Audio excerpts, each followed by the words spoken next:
And you're listening to the High Spot Podcast, Adventures with the Trendsetter. I am the Trendsetter himself, Brian Berger. Guys, thank you so much for listening to this episode. We have Della Dane on. You guys can catch us on Twitter, Instagram, Snapchat at High Spot Podcast. Like us on Facebook, facebook.com/High Spot Podcast. Leave us a 5-star rating on Apple Podcasts, TuneIn, Google Play, Stitcher, Podbean, and SoundCloud, where all social media platforms are available. And check us out on highspotpodcast.com. Like I said before, we got Della Dane on here, guys. Huge thanks goes out to The Rub. PR.com for setting this up for me. As you know, I've done my adventures through AVN, still continuing that time in Las Vegas, but now able to have someone that I wanted to interview back then, didn't get a chance to. I mean, gosh, she's just been a few months into the business, and she has a definitely unique look to her, but has developed a huge bunch of popularity as well. This woman is a stunner and so down to earth, and you wouldn't believe, too, at the mere fact that not only is she a obviously great performer in what she does, but she did actually go for an undergrad degree in English. She has a master's in couples family therapy, so she is a therapist specializing in sex therapy. Transitioned over to the adult film industry, has made a seamless transition from there. If you guys want to catch her on Twitter, it's at Della Dane XXX, Instagram at The Real Della Dane, and Snapchat at Della Dane XXX. So without further ado, here is my interview with the lovely, the beautiful, the very well-spoken, I might say, and entertaining person, Della Dane, here on the High Spot Podcast, Adventures with the Trendsetter. All right, guys, you're listening to the High Spot Podcast, Adventures with the Trendsetter. I'm continuing my adventures as you guys are checking our YouTube channel. Just check out High Spot Podcast on YouTube of my adventures at AVN.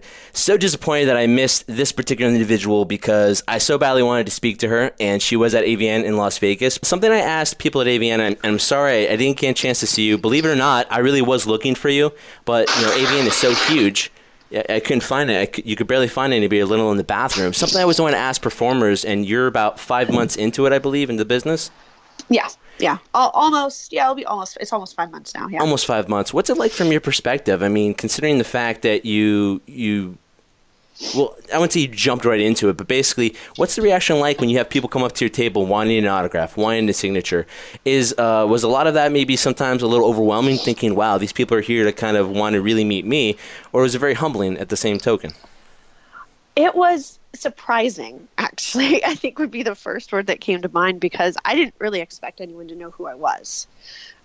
Having been in the industry for such a short amount of time, and I hadn't done any major scenes or anything like that. And so it was surprising, humbling for sure, because I'm really grateful to my fans, because that's kind of the reason that we're successful is if people are buying what we're making and people are supporting us, then we're going to keep being successful. No, definitely. I mean, I always like to think, for considering the fact that, in any business you start into, it's a lot of, you're trying to get your name out there. But now with the power of social media, which I've always said time and time again on the show, and sometimes people get a little annoyed that I keep asking the same question, but it's very true, and it's very vital here, because it is like the modern day's business card. And with the content being put out there so much to so many out there in the world, can you just describe the fact of how you use social media as a tool to kind of brand your name and market yourself out there, still being relatively new in the business? So I absolutely use social media a lot. And I'm sure if you've seen anything that I do online, you've noticed that. And I think that an aspect of it, and I've talked a lot about this with, I think, other performers even, it's just the accessibility that fans now have to reach us, because I put a lot of my personal stuff, to a certain extent, of course, out on social media, but talking about, being able to promote what I'm doing, the next scene is coming out, who I'm shooting with, what kind of promotional events I'm doing. And it's also, I think the fans really enjoy that personal aspect of it. I have a Snapchat, I have an Instagram, and I post, I'll post a picture of me laying in bed and say, someone want to come make breakfast for me. And so they get I can only imagine the replies you get from that. Well, yeah, I mean, of course, I think they know that that's not actually a valid question. Exactly. But it would be nice if someone could just send me breakfast. But it's more that they get a personal aspect as well as a professional aspect.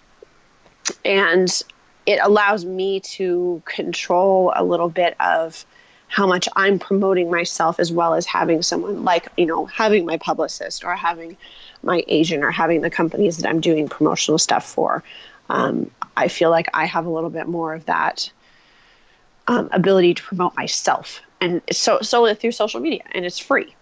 you know? It's free and it's a powerful tool. And believe it or not, like you said, 4 or 5 months now approaching in the business, and like I see your Twitter account, I see your Instagram. I'm like, it's amazing how many followers you get, because again, you're actively going out there, responding to them, and they see that and want to respond back to you. Could you talk about a little bit about the fact that it was social media and all that stuff, like we mentioned, branding yourself. It's so great because it's so accessible. Like you said, it's free, so it's so cool to be able to do. But at the same time, there are always downsides to anything. You just said you share a bit of your personal life, not everything, but sometimes people feel entitled because they feel like, well, if you're showing me this much, then if I'm buying your porn and I'm buying certain things of yours, you owe me something. People always feel entitled, I feel, nowadays anyway. And there's always a lot of scrutiny that comes along with it. Now, you're still new in the business, so I don't know if you've kind of felt that scrutiny, but it's anywhere you go, not just in the adult film industry. What do you do to kind of avoid getting stuck into that noise that I always call in terms of negativity? Do you have a group around you? Is there something you proactively do to make sure you don't get caught up in all the negativity and you just stay focused and positive on your career and what you're doing? Well, I mean, to answer your initial question, have I experienced any of that scrutiny, or I guess negative responses? And absolutely, I have. And one of the things that I can point to is just, like you said, a sense of entitlement that people have. And I do Instagram Live from time to time just because I think it's fun to interact with my fans, and I'll go on there, and a lot of times I'm just like getting ready for my day and blow drying my hair and putting on my makeup and stuff. And I get these responses just saying like, send me naked pictures, or get naked, or show us your boobs, and I'm just like, no. But thank you. I mean, no, I'm not going to do that. But so I think that, one, I have experienced some of that, and I've also gotten some kind of nasty messages, but not a lot, and they're kind of just over the top. And I figure it's probably from someone that hates themselves. But, the way that I really deal with that and being able to kind of stay focused on it is I always remember that usually when people are hateful, it's because they hate themselves, or there's something that's going on in their own lives that makes them that way. And so I really don't take those things personally. And I've made it a habit and a practice of mine, really, to anytime that things that are directed at me that are negative, I just remember that it's my choice to respond to them and how I want to. Yeah. And I just choose not to engage. Yeah, and it's actually the best thing, too, because the more you engage, the more you're giving them fuel to the fire. They're like, oh, it's getting to her, or she's responding back to me. Now I can kind of continue this game that they play. And I kind of agree with you, too. I feel that people are like that are either jealous of someone's success, as much as they like to nitpick and point at people's failures and flaws. They don't look themselves in the mirror. Like you said, they probably hate themselves. And for some reason need to get it out and deflect it on somebody. And unfortunately, some people, whether it be the adult industry or not, are going to be a victim of that as well. Another thing that I admire about you, and we spoke about this before we did this interview, is the fact that, you're home right now currently, so you could definitely tell in your voice you're relaxed a little bit and calm down. Yeah. Because, something I have so much respect for you guys is the fact that your schedules are so frantic. Now, that being said, you guys dictate your schedule as well. To an extent, I mean, depending on the more popularity you get, you have more options to kind of choose and pick. Maybe if you're first starting out, you kind of want to take everything that's given to you, or an opportunity there. How do you balance that stuff out for yourself? Because for me, working in radio and trying to transition to TV and doing the show with you, you're constantly up all hours of the night. You need to say goodbye to sleep. How do you balance that stuff for yourself so you don't get burned out? I think one of the biggest things is, and I come from a mental health background. So I was a therapist before I was in porn. And so I try to always remember self-care. And I think it's really important to say no to whatever it is, social engagements or friends hanging out and that kind of thing. And sometimes I just take a whole day and stay home and I don't even answer emails. I don't answer phone calls, none of that. I just take an entire day off for myself and prioritize my own just rest, and I think that that's really important to be able to do. Yeah, definitely. I mean, that's something I try to do. It's easier said than done. You getting sick? Yeah, I'm getting over, like, I have allergies, constant allergies. I'm sorry, I'm having to blow my nose right now. No, that's all right. Me too, man. Me too. Especially here on the East Coast, it's Yeah. brutal, and it's always dust wherever I'm working at. So it's definitely getting in my Yeah. eyes. I'm dealing with it right now. So thank you for being a trooper and dealing with it right now. Well, I realized I left my window open while I was sleeping too, and I shouldn't do that because then it just makes it so much worse when I wake up. So what is it, like the eyes and nasal congestion, like the pollen and stuff like that? Yeah, it's the nasal congestion. Plus, LA just has such terrible pollution, and I've never really dealt with that before. So now I'm like, I think that because there's such bad pollution here, I think I'm just like stuffy all the time. Yeah, I was thinking the same thing because I'm from the New York metropolitan area too, and like when I go to other places like in the Midwest, like you breathe the fresh air and you're like, I'm not used to this, and then you go back and you're like, yeah, I'm breathing a lot of pollution, so it's probably the best mood for me. So we both share that. I mean, something you're talking about just recently, you just said you're a therapist. You went to, you got an undergrad degree in English, and you went for your master's in couple therapy and was specializing in sex therapy. Do you think with doing all of that, now granted, that was your first initial goal of what you wanted to do, right? I mean, you said, hey, I want to do this.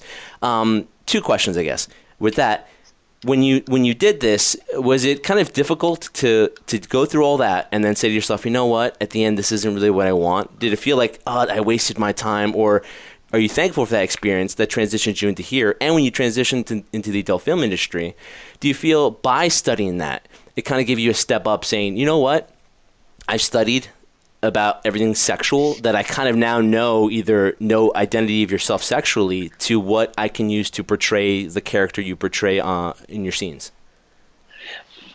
So when I originally started thinking about going into the adult industry, certainly there was a part of me that thought, oh, I spent all this money on this degree. I spent all these years trying to get to a place where I can get, I can now take the licensing exam and I can get licensed. And, it's been a tough road. It's been lots and lots of hours of agony and work and all these things. But so there was one part of me that, was questioning whether I should essentially walk away from all of that. But I've tried to come to this place, and I've talked about this a lot. So I apologize if you've heard this before, but no, I love hearing it over and over again because I think it's very valid. Because the thing is, something like that, I know, for example, when I went to school, I was trying to decide what I wanted to do, and I wanted to do radio broadcasting, but I wasn't sure if it was 100% I wanted to do. Now that I'm in this, I kind of have other ideas and other ventures, and I think some people are fearful, especially nowadays, like, well, I don't want to go to school because I don't know what I want. Most of it is sometimes you have to go through that journey to figure out, even though I spent 4 or 5 years in this, it's still an experience because you realize, okay, this is what I don't want to do. Yeah. So I made a very conscious decision to no longer live my life being driven by fear. Mm-hmm. And whether that's being afraid of what people will think, afraid of making a choice, whether I'd spent 5-6 years in something or, 2 years in something, and then making a choice to go a totally different direction. But I made a very conscious choice because I felt really excited about going into the adult industry. And I was no longer feeling excited about being a therapist. And it wasn't just like, oh, I don't want to do the same thing anymore. I just felt I didn't feel passionate about being a therapist and sitting with people and working with them with their issues and their problems and their day-to-day struggles as I did when I started. And I think one of the biggest things for me is that I grew up in a really restricted, conservative environment. And so I had this very narrow view of what life was, quote unquote, supposed to be and what you were supposed to do with your life. And, my parents really encouraged, if not required us, all of us to go to college, and the expectation was you go to college, you get a 9-to-5 job, you do this, you do that, you have a family, a little house. Yeah. You meet somebody, you get married, you have kids. It's all like basically what society thinks we should be doing. Very 1950s. Yeah. That's true. I feel for you. I came from the same background. Now, my parents weren't super strict on me, but it was more of like you're tended to go get good grades. You're supposed to study really hard, go to college, get a job right after you get out of college, and then that's what you do for the rest of your life until you get married and stuff like that. And it didn't quite work out that way because it took me a while to get into the field that I studied for. But no, I feel you understand. Sometimes you feel that's the path you should be taking. Mm-hmm. And so I think I tried to kind of take that path. And then as I found other options along the way, I realized that I don't want to go that conservative path. I don't want to be a 9-to-5. I hate working in an office. I've done it. So God, the paperwork is ridiculous. exactly right. It was TPS reports. It's terrible. Oh my goodness. So when I did make that decision to go into the adult industry, and I don't, kind of, I guess to directly answer the question, I don't regret getting my master's degree. I don't regret the years that I spent doing that, because I feel like every single thing that I've done up to this point in my life, whether that's education, whether that's careers, whether that's where I've lived, who I've dated, people I've come into contact with, has created who I am now. So I would not be the same person that I am. I wouldn't have the same personal insight. I wouldn't have the same understanding of my own sexuality. Wouldn't have my own the same understanding of who I am as a just an individual, whether it's in a relationship or not in a relationship. If I hadn't gone through everything that I'd gone through. Do I wish I didn't have as much debt because of my master's degree? Of course. You and me both, Della. You and me both. But I'm grateful for the experience that I've had throughout my life, and so no, I don't regret it. But it was initially a difficult decision to make. You're talking about debt, right? And it's funny because I was thinking the same thing. Like I was still paying off college payments, and I was like, man, I did all this, and I'm still paying them off, and it's crazy. But was the deciding factor? I know you were a therapist, and you were exotic dancing on the side to kind of make ends meet, because doing therapy wasn't paying the bills, or wasn't paying a lot of the bills. Was that a huge indication of why you jumped into the adult film industry, or was it more just because you just wanted to take that step and leap and say, you know what, I don't want to be fearful anymore. I don't want to have any regrets? Well, I was dancing on the side for 2.5, almost 3 years when I was living in San Francisco. Yeah. So while I was building my practice in San Francisco, and then my husband and I, we decided to move to LA because we really weren't happy in San Francisco anymore. So the goal was always for me to build my practice here, but it kind of just, stripping was just a way to make money. It wasn't like I was like, oh, I really want to be a stripper. I love being a stripper. It was a way to make more money than, say, working an hourly job. Or can you imagine telling that to your parents growing up? I want to be a stripper when I grow up. I really do. Well, honey, if that's what you want to do, live your dream and go out there. Though, hey, exactly. some people might say that. But was money a deciding factor in terms of the ultimate decision, or was money not even an object here? It was more of just your personal choice that you wanted to get into this industry? I would say it was personal choice more so. I felt like I could be successful, but I also knew the reality of going to the adult industry, that it's not this highly, highly lucrative business for most people like it used to be.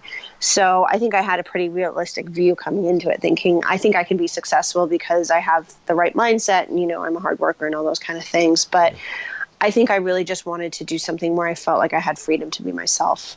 There's no question you're a hard worker, Della. This is the first time me ever speaking to you and talking to you, but, just looking at a lot of your past interviews and just reading up about you, there's no doubt you're a hard worker. Where do you think you get that from? Is it your mom, your dad, or is it just something that was innately built within you, always kind of busting your ass every single time to get where you want to be? I think I certainly was raised with that work ethic. But I think also I'm just naturally, let's see if I can say these words correctly, naturally a hard worker, because I feel a real self-empowerment as far as creating the life that I want. And so I recognize that if I want something to be a certain way, then I need to get it for myself. Are you the kind of person that once you accomplish a certain goal, I'm sure you set a lot of goals for yourself, and that's why you work so hard, because you're constantly doing something else, and once accomplished, you move on to the next one. Do you give yourself the ability to enjoy it, or are you always constantly moving on to the next thing? I try to do both. It's not easy, right? I try to, if I do accomplish something or I reach a certain goal, I try to kind of, acknowledge it, but I am trying to always evolve and kind of get on to the next thing. Yeah. Why do you think we do that? I would try to figure out for myself too, and I think for me it's that I was always looking at the ultimate goal, that everything I accomplished would be like, okay, that's great. It's not ultimately what I want to do. And once I finally did accomplish it, for example, college, right? Gigantic sheet of things you have to do, and you think, how am I going to do this in 4 years? I did it like that, the snap of my finger, and then I was like, okay, wow, I really did enjoy the journey. I'm happy that I did it, but I didn't enjoy the journey at hand. What do you think? What do you think it is we do that? I know for me, I think it's kind of been always the case for me, because I remember growing up, I always wanted to be an adult. And I think I wanted to be an adult so I could be out of my parents' house and no longer have to listen to them.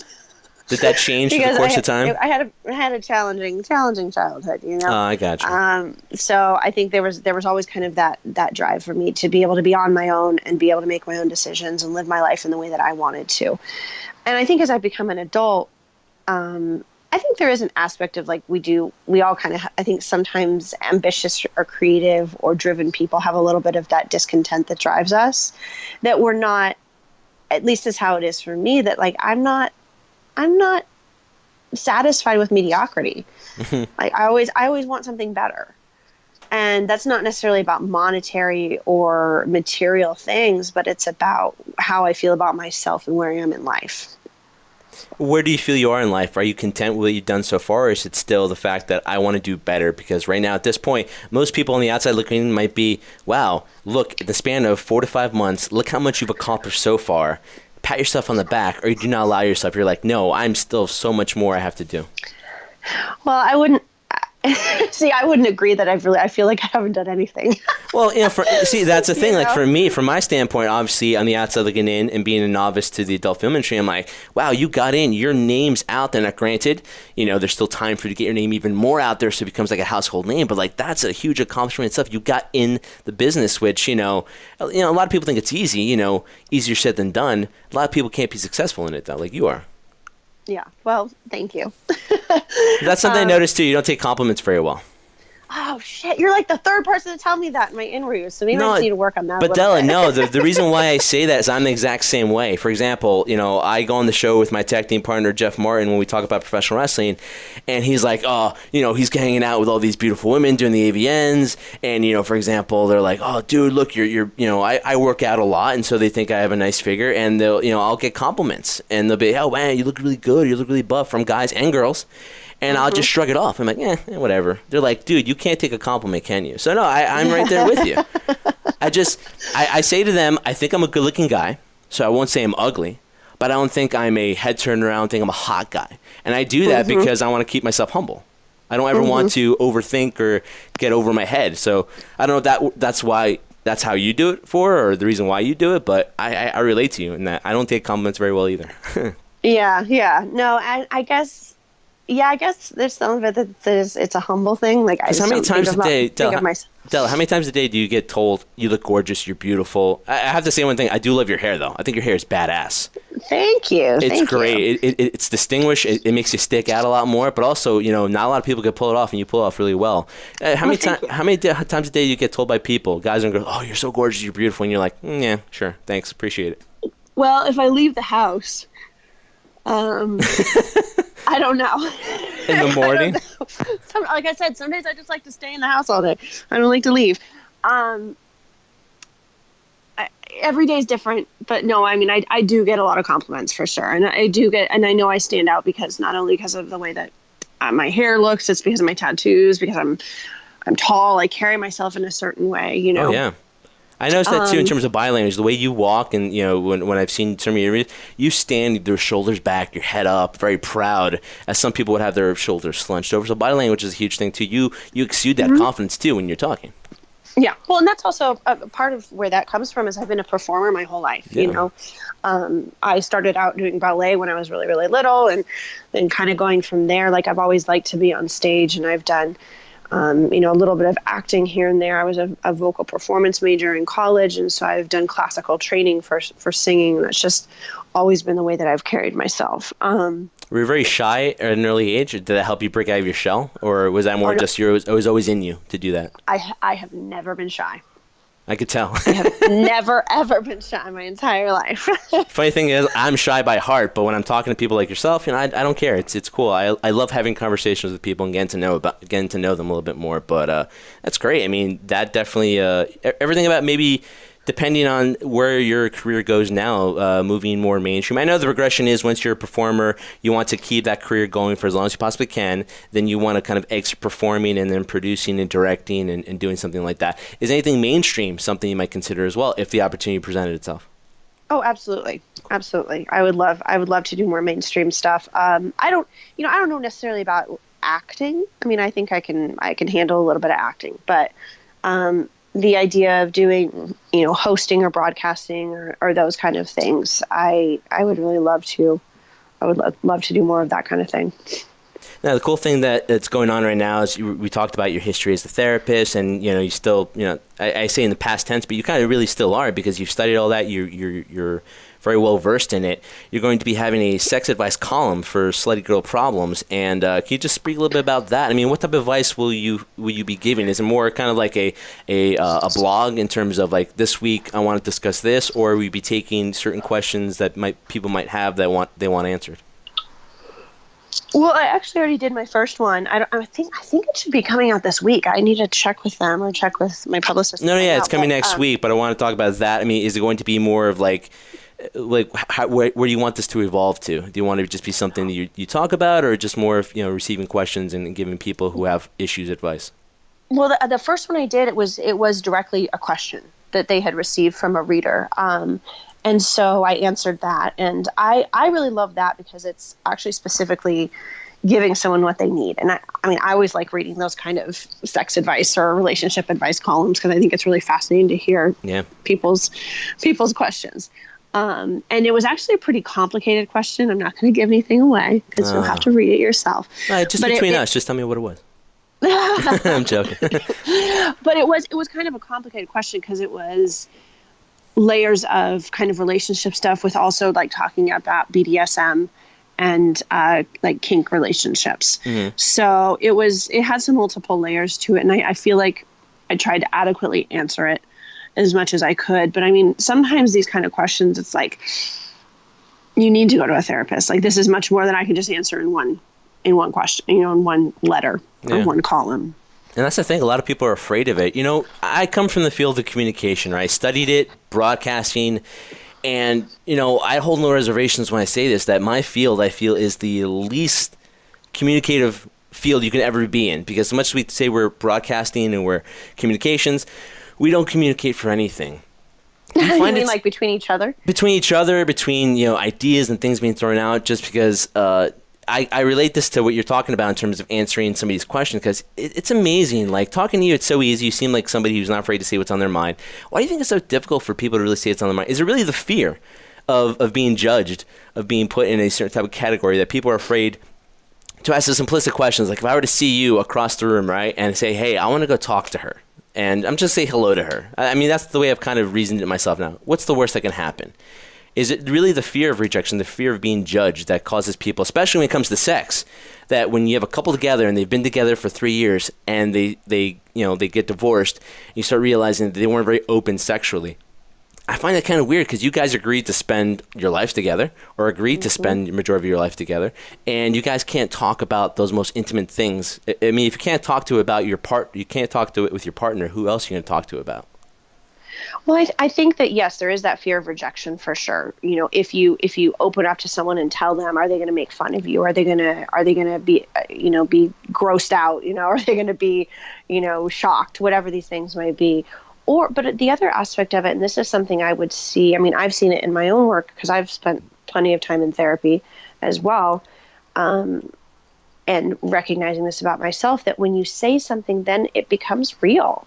When you admit something either about yourself or about something that you want or something that you want to tell someone else, like, once you actually verbalize it, it becomes so much more real than if you're just keeping it inside.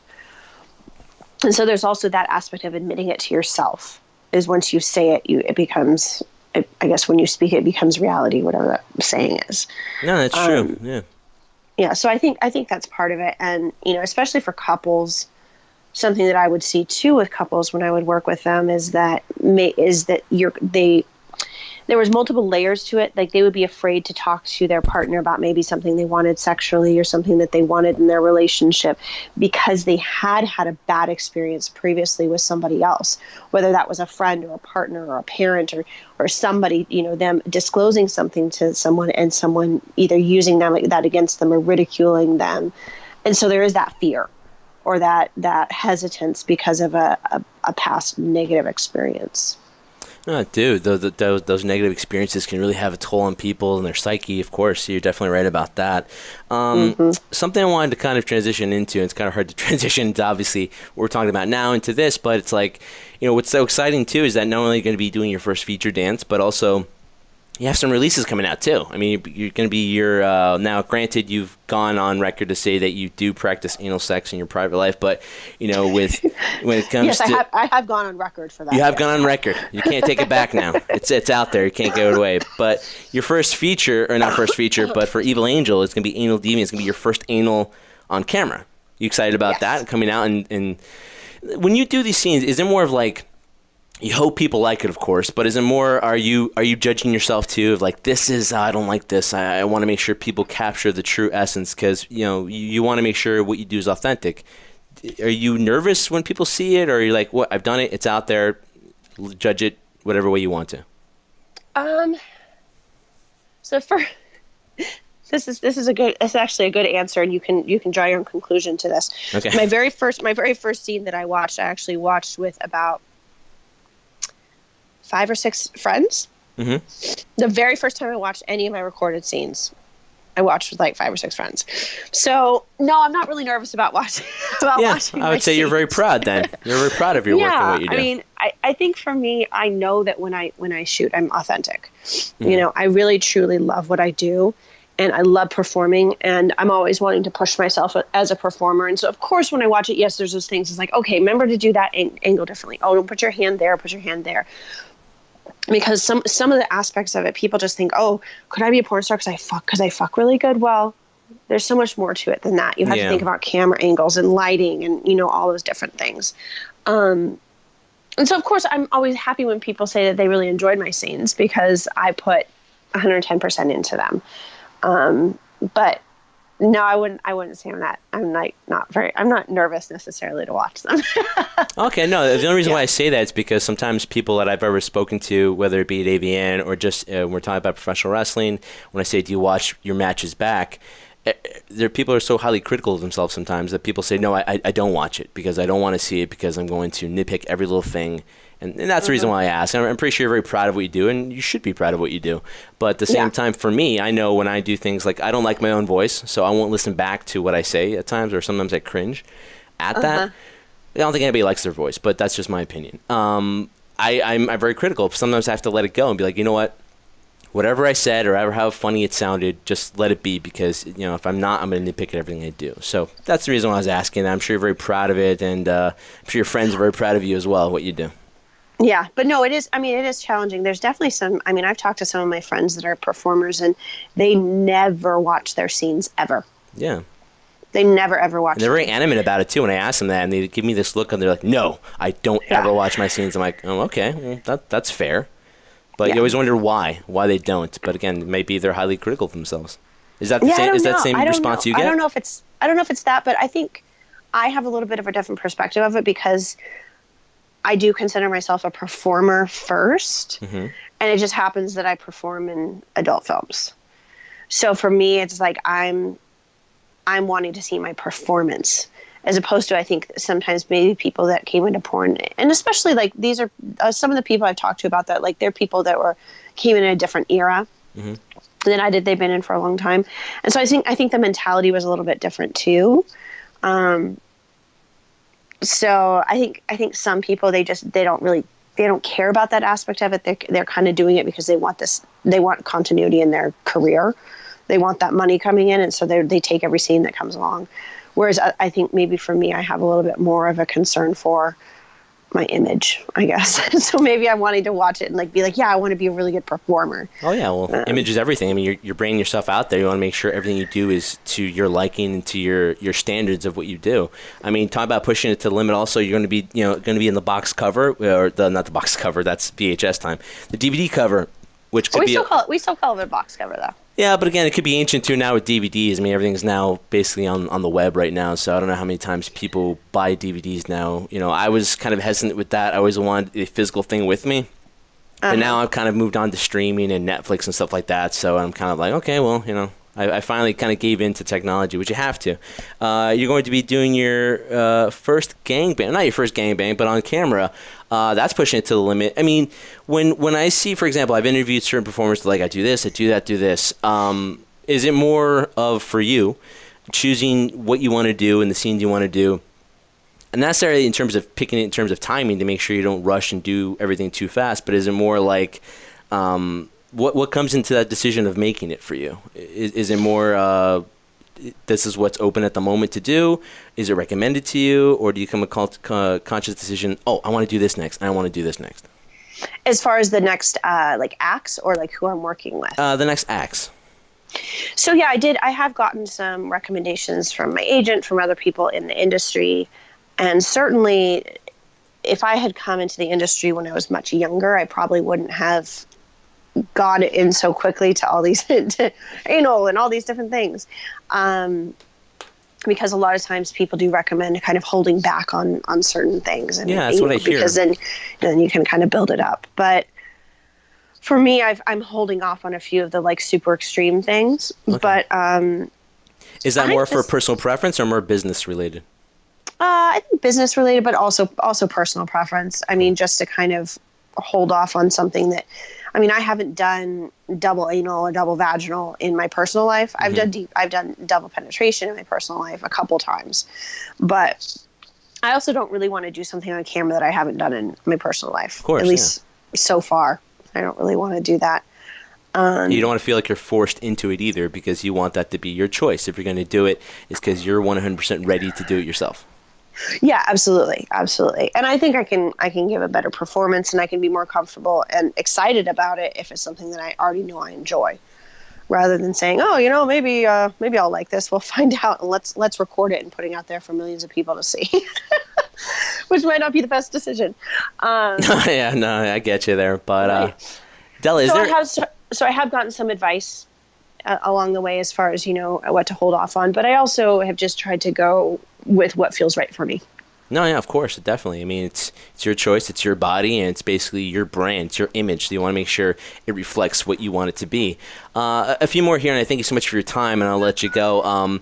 One thing, is there an end date in mind for you to be doing this? Because I always kind of relate, and it's funny how I always relate things to other things that I'm aware of. It's like a sports athlete's lifespan is very short. They have a short window to make as much money as they possibly can, or for example, a professional wrestler, you want to make as much money as you possibly can and get out while you still can. Yeah. It's like the show business thing where you want to leave them wanting more rather than saying, hey, time to move on and do something else.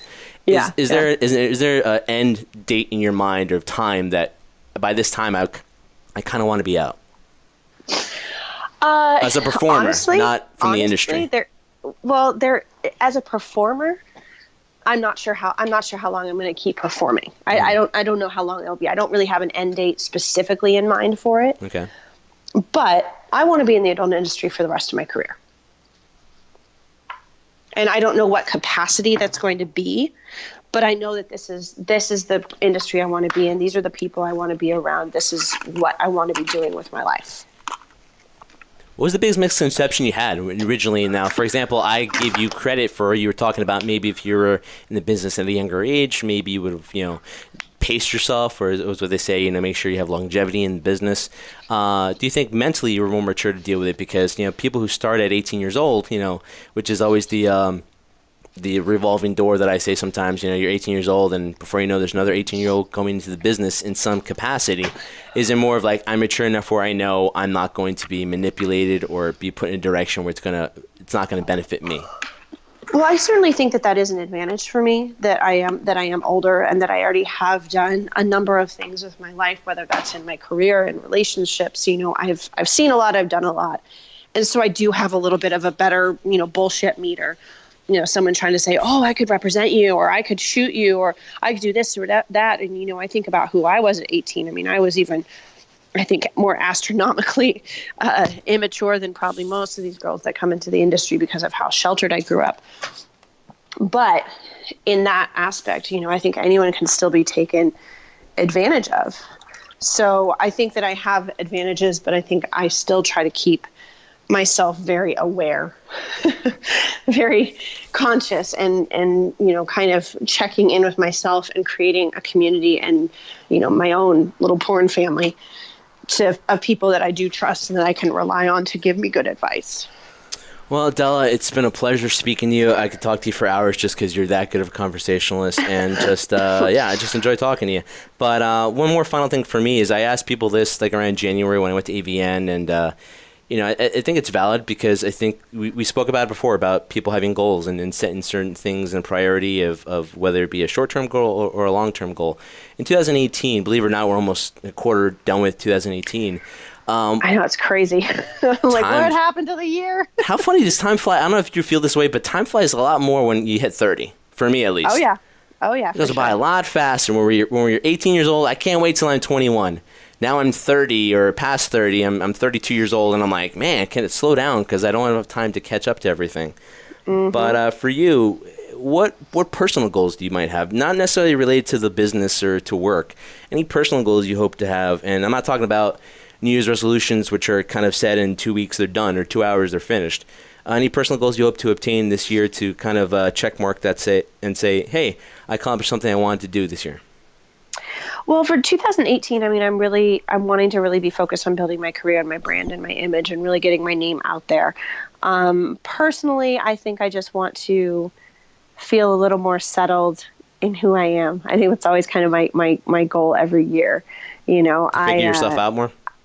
What's that? To figure yourself out a little bit more each year? Yeah, just always to kind of figure myself out a little bit more. This is the first time I've been single in over 10 years. And I guess my personal goal is to stay single, which is going to happen. I believe you. I really do. Yeah. And just focusing on me. I think that's my biggest goal for the year for sure. Some people might say that's selfish, but I think that's admirable because you know what, coming from personal experience, sometimes it's very easy to get lost and want to please everybody else, and you're not worried about pleasing yourself. You're not focusing on your number one. It's like the old cliche, and I hate cliches though. You have to love yourself before you can love somebody else. Type of mentality. Absolutely. So, Della, I greatly appreciate spending a few minutes of your time with me here. Guys, if you want to keep up with everything Della is doing, you guys can catch her on, we spoke about for all the social media platforms out there. I'll have Della kind of talk about a little bit about them. You guys can catch her on Twitter at Della Dane XXX, which I will follow immediately once I'm done speaking to you, because the thing we do is that every single time I interview somebody, we kind of invite them into a membership of the Jersey Wrecking Crew, the club, where everybody that follows us will follow you. So we kind of do that. This, since I can't see you in person, I'm going to do this as a little consolation that, hey, I'm going to follow and support everything you do, Della. You guys also follow her on Instagram at @TheRealDellaDane and Snapchat at DellaDaneXXX. But also, you're available on Sex Panther. You're also available on OnlyFans. I have a lot of your original clips and contents on manyvids.com. Or you guys can go to DellaDaneXXX.manyvids.com as well. And you got a website coming up pretty soon. Is it up already, or is it still in the works, your website? No, it's in the works. It's still in the works. I have the domain, and there's like a very basic landing page. Well, that's half the battle is the domain, basically. Yeah. Exactly. So it's in the works. I'm hoping to launch it in the next couple months. One more thing. When it comes to your original content, you're probably most likely going to have on your website for all your fans that kind of want to see your original stuff. Is that kind of like also the next step, too? Because I always feel, too, like there's one thing working for companies. I'm not going to badmouth any companies because I don't know any better. But it's always, I think the performers always like doing their own content because they own it as well. So it's kind of theirs. Do you feel the same way? Yeah, there certainly is an advantage to owning your own content because, you can use it and make money off of it for ad infinitum. But there's also the aspect of it's nice when you shoot for a company, and even though you're not owning the content, you get that paycheck immediately. Yes, no. And you don't have to edit it. You don't have to deal with any of that, and it's a way to really promote. You can still promote yourself through it, even though you may not be seeing residuals. Well, Della, thank you so much. But no, thank you for having me. I really appreciate it. No, we appreciate you. When are you coming back to the East Coast? Anytime soon? For sure, I'll be at Exotica in Jersey in November. Yes, I will see you in November then. I know that for sure. I'm hoping to be planning a trip out to New York maybe in the next couple of months, but I don't know yet for sure. Well, keep in touch, Della. If you do come in the next couple of months, I'll definitely catch you at Exotica in New Jersey if that's the earliest you can get there. If not, we'll love to do this in person again, kind of catch up on things that have transpired in the upcoming months, and check up on you and see how you're doing. So thank you so much. Really appreciate it, and have a great day. All right. Thanks, Brian. Have a good day. Take care. And a special thanks goes out to Della Dane. And again, special thanks goes out to therubpr.com. If you guys want to catch them on Twitter and Instagram and follow them and see everyone they have in terms of their clientele and what they're promoting, check them out at therubpr on Twitter. It's on Instagram and Snapchat, or check them out online, therubpr.com. And like I said before, special thanks goes out to Della Dane for this episode of the High Spot Podcast, Adventures with the Trendsetter. Guys, thank you so much for listening. To remember, I do this specifically just for one reason and one reason only. I do this for you, the crew.